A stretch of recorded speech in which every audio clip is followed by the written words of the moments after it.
There's plenty of unique gear to use in Borderlands 2, ranging from easy to get quest rewards up to decently rare pearls. But there's one type of gear that requires a different type of effort to get: Seraph items, which can only be acquired by defeating a raid boss. This is how I beat Borderlands 2 with only Seraph items. The rules are simple. I can only have Seraph gear equipped, action skill / melee, stock grenades, and cars are allowed, and of course, bar is turned off.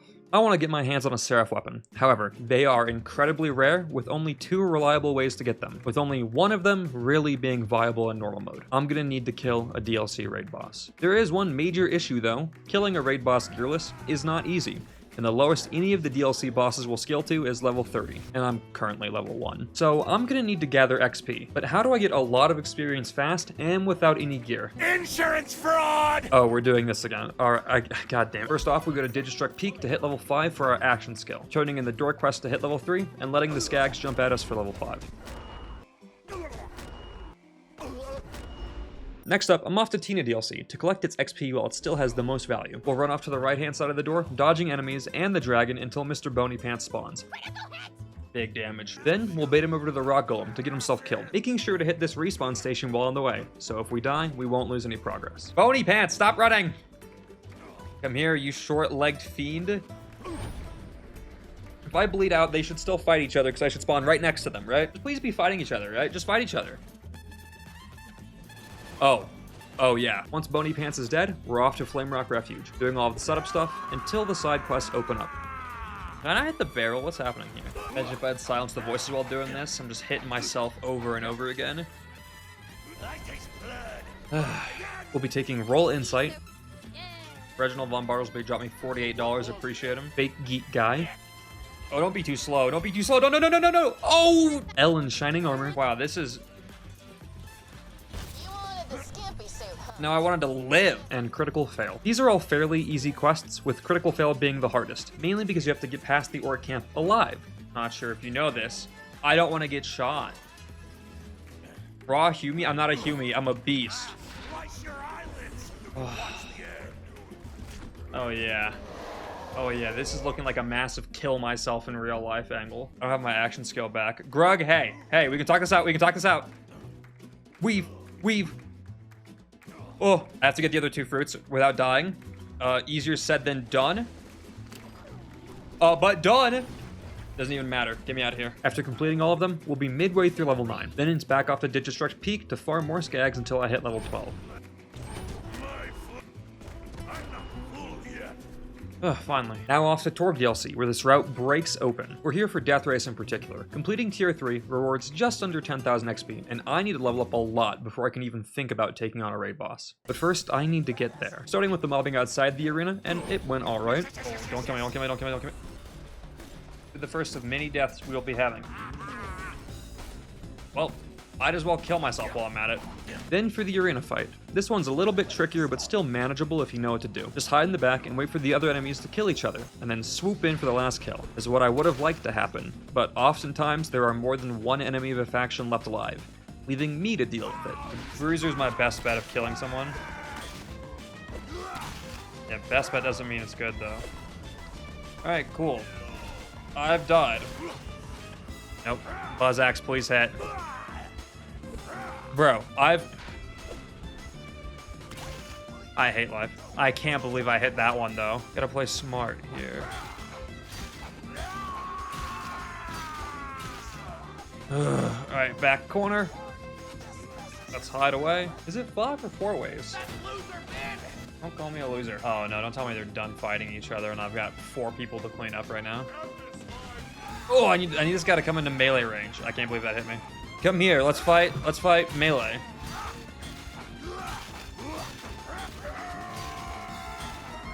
Alright, I healed, but I'm not done fighting yet, so... Just melee, just swing. Okay, there we go. No, why are you alive? You should not even be here. Okay, how many people are alive? That's the real question, dude. How many people are actually alive? Highly entertaining match in the arena today. Did a guy just spawn on me? Oh, dude! I cannot believe the burners had such a demanding victory that they're spawning on me. Slowly but surely.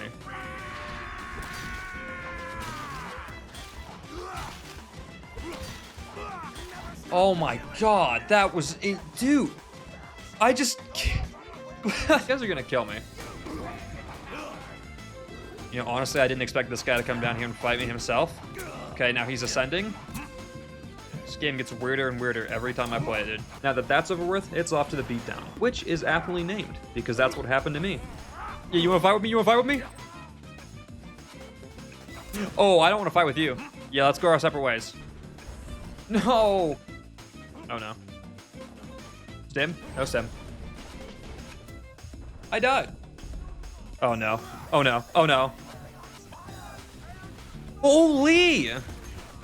Bro, I'm not getting through here with at least 7 sessions of cock and ball torture. Nope, please stop shooting me.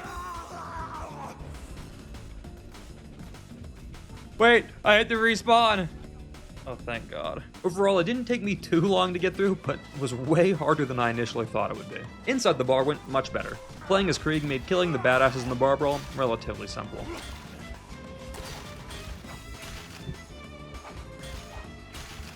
Is that it? Oh, that was a lot easier on Krieg.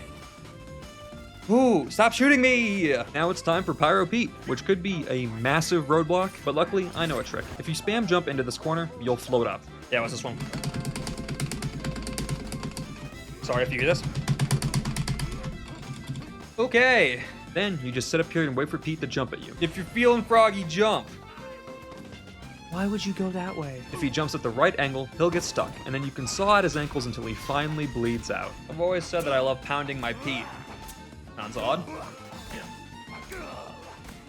There we go. Once this is done, there's only one thing remaining until Death Race opens up to us, and it's by far the worst. It's time for Tina's training, where we break into the arena and destroy some cookie machines. This is not what happened for me.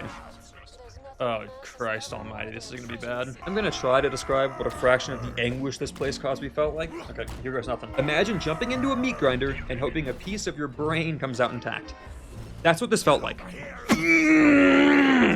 No! Another layer of pain here is that there's only one respawn station, meaning that if I died at any point, which I did a lot, it would send me right back to the beginning of the map. The only saving grace I had was grenade jumping around the back and just praying that I was faster than the bullets were. Oh, oh, oh.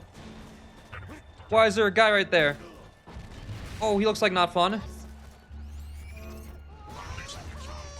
Please, please, please, please, please, please, please, please.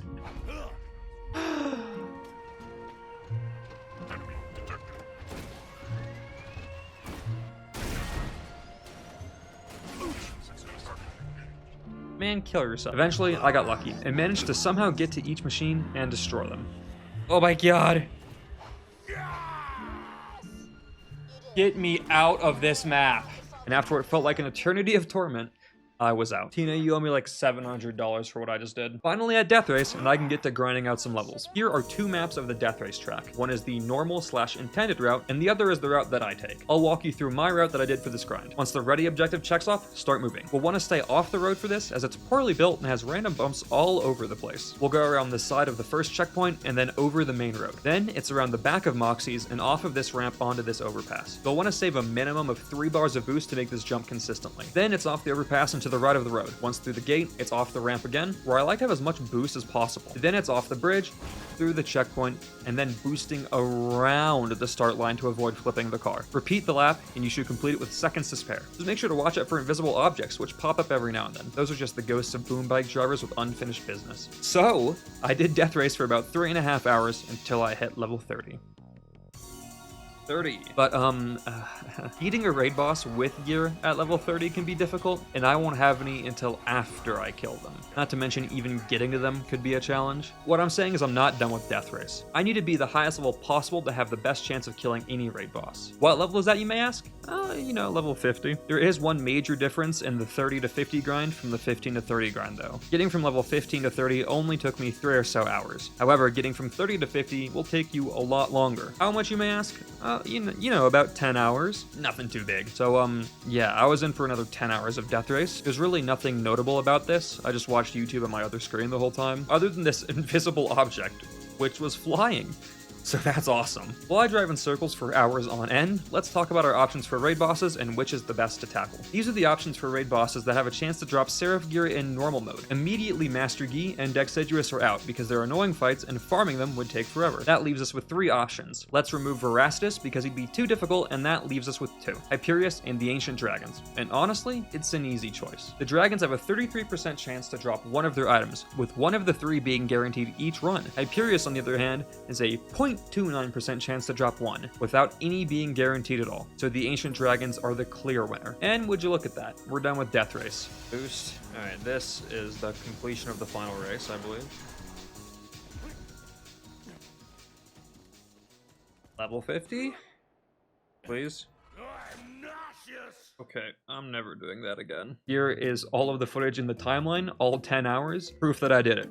Okay, now it's time to beat Tina DLC and open up the raid boss farm. Feels good to actually play the game again and not just drive in circles on end. I think as long as if I can get a head off, it dies. Okay. Oh, brother. Okay, there's 2. Roland, you might have to deal with the 3rd one. Owie. Wait, here's my chance. That expected. The moment I get under the enemy for the infinite vertical melee and I hit myself.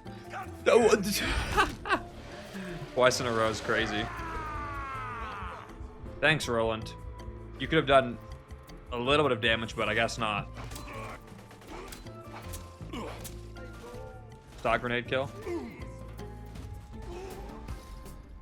Come on. Excuse me.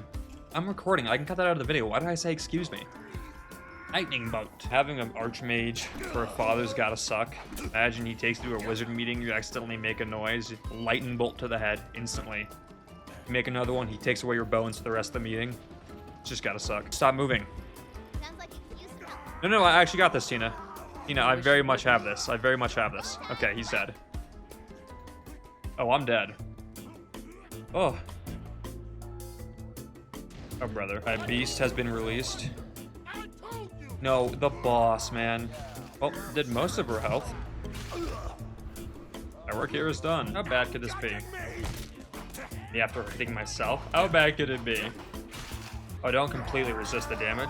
Oh, no. Okay. And that's the boss. Don't. No. Hey. It's not elemental. I can't pick it up. I can't. Now that I've completed the DLC's story, I go and grab the Raiders of the Last Boss, the mission that unlocks the Ancient Dragons. The quest may say trivial, but trust me, it's far from that. This is the build I use for the fight. It centers around the capstone skill of the Mania tree, Release the Beast. When below 1/3 health, activating Buzzak's Rampage refills your health, then it gives you bonus melee damage and damage resistance. On top of all of this, it automatically restores the skill cooldown when the Rampage ends. This, plus having 5 points in Silence the Voices for an extra 250% melee damage, are the 2 most important parts of this build. That said, however, every skill spec here is crucial to making this fight as easy and as consistent as possible. It's time to fight the dragons. Alright. Let's see what I can do. Whoever lands first dies. Basically the science. Guys, it's so comfortable down here. You should land. Bro, you see how much damage these guys do sometimes?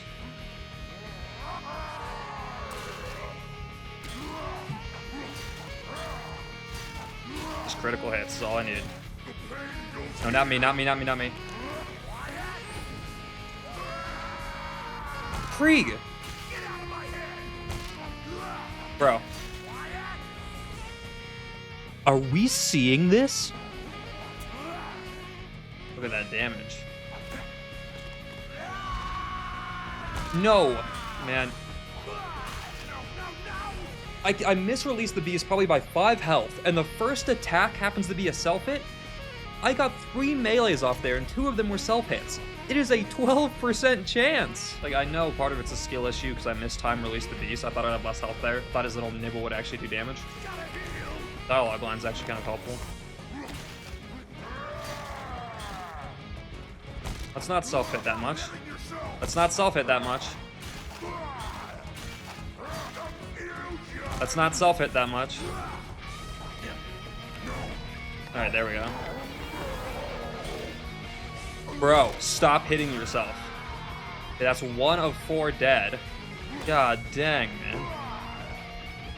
Couple of self-hits, why not? What's the worst it could do? Release the beast me.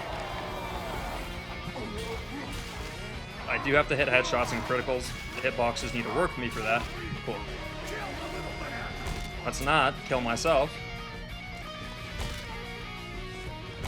I'm not sure if you've noticed, but that's 3 self-hits in a row.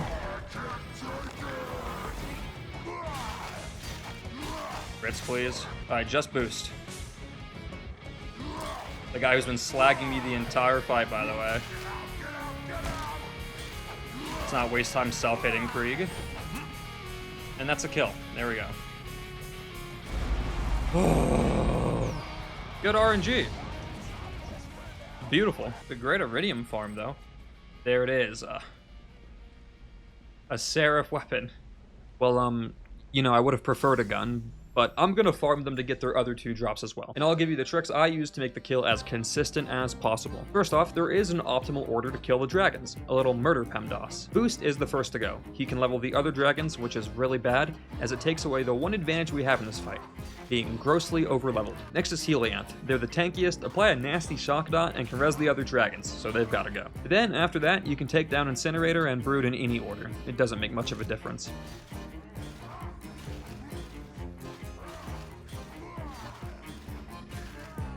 To get any of the dragons to land, however, you do need to hit them first. So you'll need to take enough damage to pop release the beast before even attacking them. You can do this by taking hits from the dragon's projectiles or self-hitting yourself. Once your health is low enough, specifically once this red triangle appears, you're gonna release the beast range, and you can chuck a buzz axe to get the dragon you want down onto the platform so you can beat him to death. Using these strategies, I farm the dragons for each of their drops, getting a stinger relatively quickly. Ooh!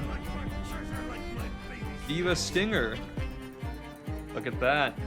I now have a gun for the 3rd fight. Then 20 blockades. Another blockade. Okay. Oh no, I did. I got an even higher capacity blockade. Oh god. 1, 2, 3, 4, 5 blockades. Christ almighty, dude. It's unironically getting to a point where I'm going to have to sell Seraph items. And an hour of farming later, I finally got the Retcher. But after doing all of this and acquiring this gear, there really isn't any purpose in trying to beat the main game. Yes, I have the Seraph gear before touching the main story, and I could easily beat it, but nothing in the main story has any chance of killing me. Hell, even scratching me with how overleveled I am. So it kind of defeats the point of can you beat the game with only Seraph items, because at this point, I could beat it with no items. There is one other way, though. There is another way to get the gear we want, and that's buying it with Seraph crystals. But there's only one way to get them in normal mode, and that's from the Tina slots. Specifically hitting an 18 or a 19 on the dice roll result. If you're lucky enough to hit that, you'll get 3 Seraph crystals. We're gonna need 120 of them for 1 item. Ugh. Better get to spinning. Playing Zero for this route, first I go off to Digistruct Peak to get my action skill. Then it's off to Tina DLC, once again doing all of the early strats. Baiting Bony Pants over the Rock Golem, and getting him killed. Blowing up the barrels for Torgue, and most importantly, opening Moxie's bar. Once the quest is completed, it's time to start spinning the slots, but I don't have any Iridium. And I'm going to need a lot for this. So how do I get a lot of Iridium while gearless and underleveled? Lucky for me, a decent source is already nearby. Back at the unassuming docks, there are 2 chests that have a decent chance at dropping 4 chunks. This combined with a generous amount of breakable pots and piles makes the farm decently quick. I farmed up around 50 Iridium and decided that was enough. But before I started spinning the slots, I made sure to set my save to read only. That way if I don't get any Seraph crystals with the Iridium I have, I can reset the save and try again. This genuinely saved me around 12 hours of Iridium farming. But even with that massive time save, this still took a long time. But before I reveal how long this took me, let's talk slot odds. Oh, what the hell. I so wish I was doing another Pearl only run with this luck. Getting an Avenger within my first 50 Iridium is insane, but that's not what I'm after, so off of the cliff it goes.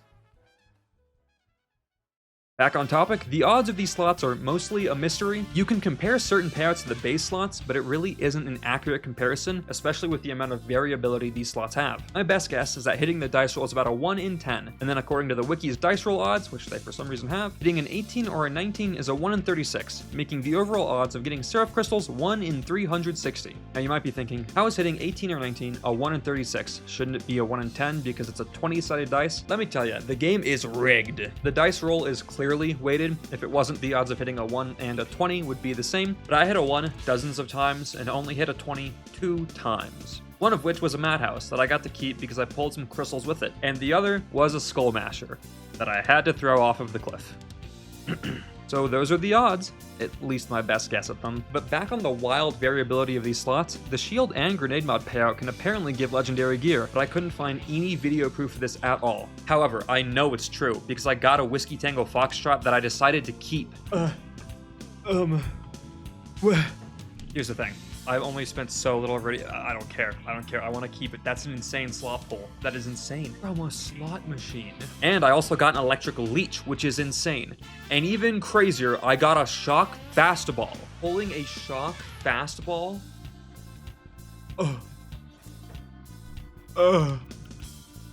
That has got to be the rarest thing I've ever pulled from a slot. I didn't keep either of the grenades, but still, it's insane that I pulled them. But now that I've shown you how crazy my slot luck is, here's me pulling every single Seraph crystal. All 40 sets of them.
$19! That's it.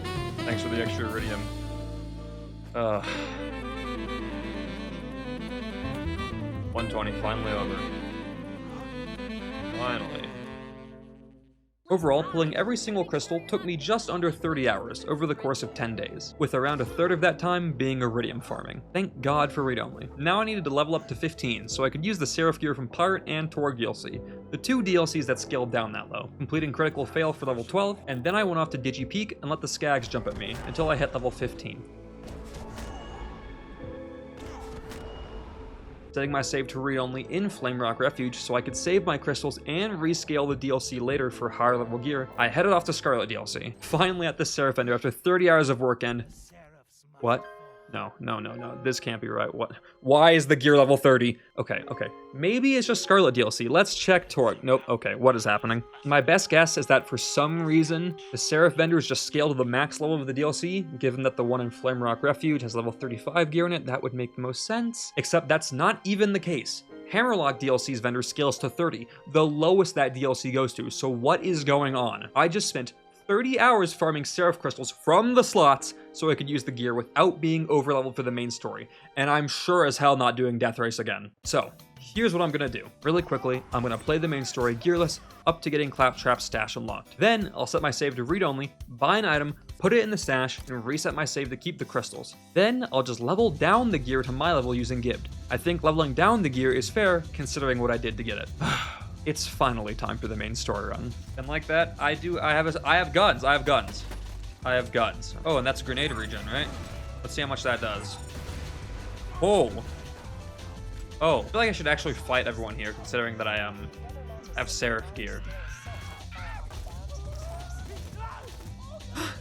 You know, with the Seraph weapon that's 3 levels over the enemy, you'd expect me to kill him a little bit faster. Just a little bit. This is like the second rarest gear type in the game, and it does that much damage. The guy I went to, he's like the low-end vendor for these weapons, okay? I made a mistake. This will be... That guy doesn't even have legs. You don't have legs, even. What do you mean you have my back? What do you... Lilith, how is this you having my back? Let's time this. Oh, brother, this is not the real damage I'm getting, is it? I freed Hubert, Dubert, and Lubert. If you didn't know it was Seraph gear, you wouldn't believe it was Seraph gear. That's all I'm gonna say.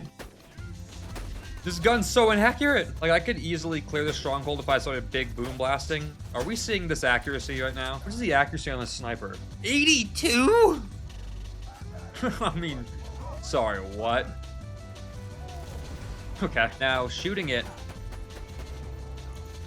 This weapon took me over 30 hours to get. I cannot believe it. Too bad we never got to see more of Flank Steak. Iconic character, if you ask me. Sniper, this robot has a massive critical hit spot. Big shield. You can get through it, I think. How did the shield get there? What happened? Why is it what the hell? There we go. Easy. I don't understand why I got spontaneously combusted twice, though. You did it, Roland. Well, I did it. With the help of a... Oh, good thing I have a fire gun for Tundra. Why am I looking at the vendors? I can probably kill Wilhelm with my sniper, hitting his his critters. Don't put that in the video. But if worse comes to worse, I can just throw meteor showers at him until he explodes. Oh, finally. Actual zero gameplay. Go home.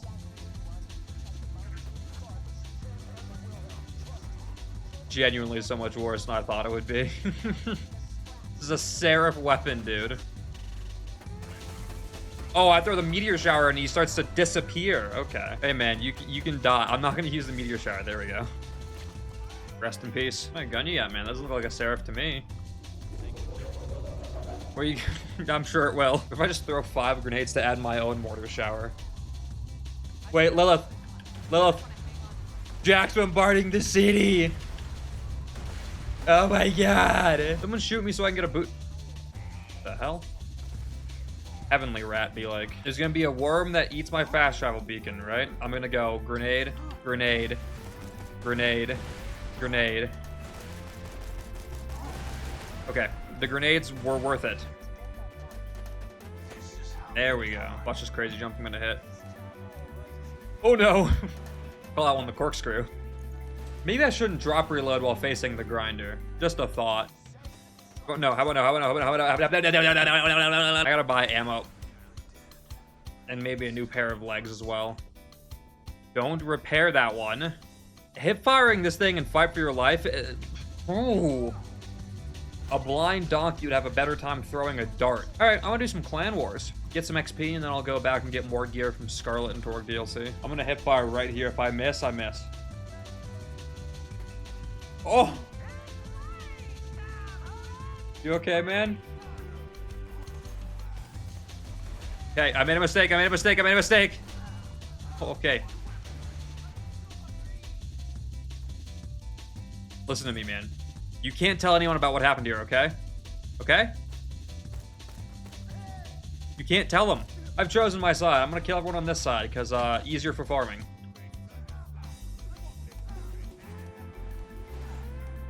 Nick seems to be a little bit, tankier than initially anticipated. That was level, which is good. There we go. Now at level 20, and it's time for a new build. And it's a weird-ass melee build, using a Punchy, a Might of the Seraphs, and a Tattler, with an Actualizer and a Devastator for backup. I then spec'd into Red Tree and set off to the Preserve. I don't have Mini Must Fall, but I do have Execute. The Blade. This is the most random melee build ever, but it's kind of cool. The Might of the Seraph is probably doing most of the hard work here. Ow. Throwing bones at me. Hey. Wow. Wow. Knock that off. Hey. Hey. Alright, let's see if I can melee kill this bird. I hate if I swapped to melee right before the first aerial boss.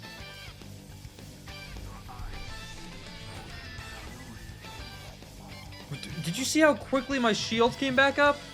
What is this? Melee Bloodwing my ass. God damn. Oh, okay, there we go. Melee Bloodwing, technically, I think. I'm not sure. I guess I can melee build my way through this place. I'm sticking with the melee build until I want to use it for a bit. Do a Suicider. That's the one guaranteed way I can get Roy damage. Muscles? Wait, isn't this guy like a rare spawn? Muscles, so nice to see you. Something happened there. Hello, Brick.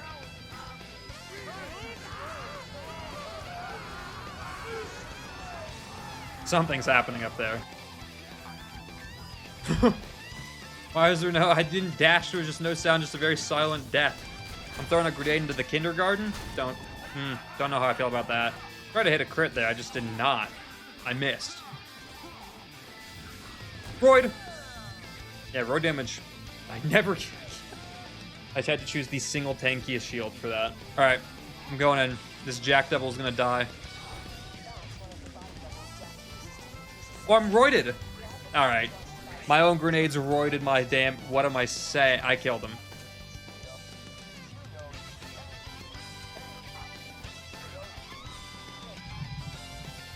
I'm just running it. I'm going. Level 24, let's do it. All right, Bunker Walk at level 22 with level 20 gear and a level 24 quest. It's easy game. See, these guys don't do damage resistance yet, because... And then the melee will clean up. I thought through this, totally. Oh, wait, if I go down, I get Roy damage. You fool. You've only enabled me to become more powerful than ever before. Okay, me when I can't hit the enemy. What happened? Ah, I see nukes. Die Surveyor.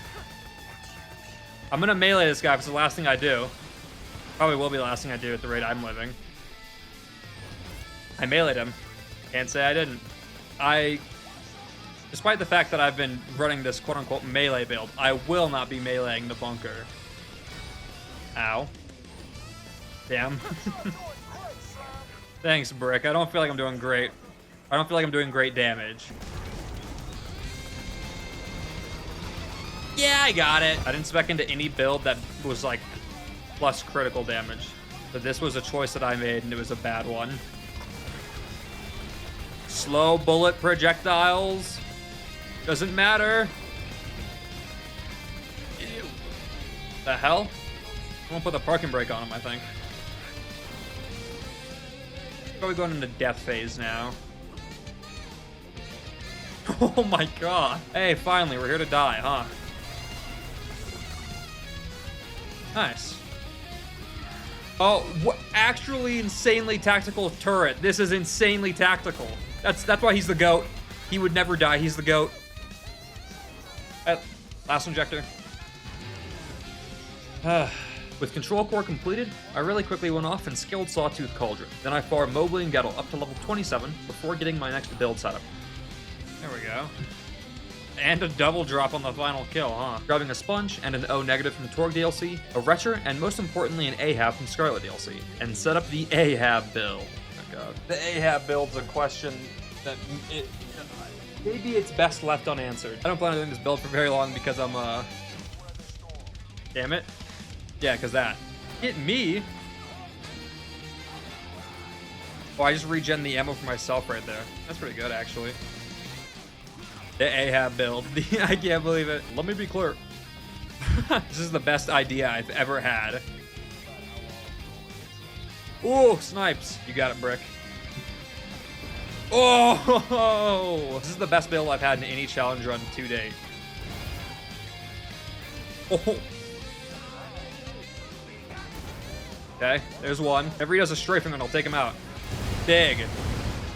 I must have hit the guy flying that thing directly on the skull. Clean run. Big. Oh, I got two Fang too. Okay, overkill. Little overkill, I think. You gotta... What are you doing next to my car? Now here's the question. Can I kill Saturn with the Ahab? Probably. I didn't intentionally double shot, but it did a lot of damage.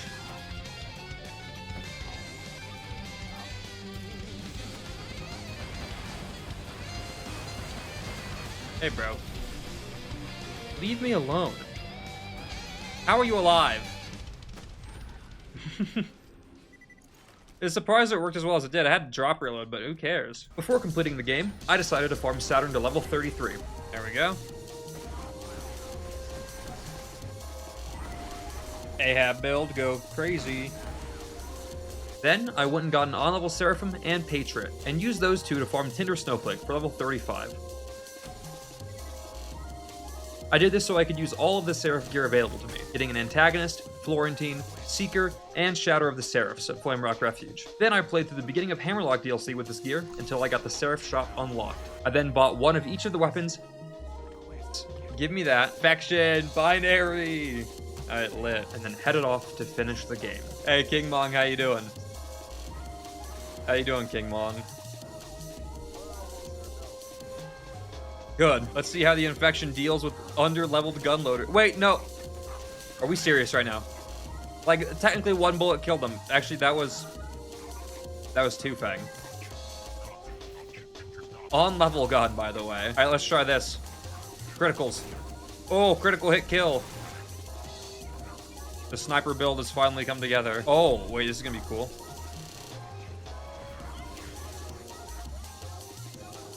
Antagonist is going crazy currently. Well, who would have thought how easy this would be? Anyways, nice seeing you all here, but I'm gonna go.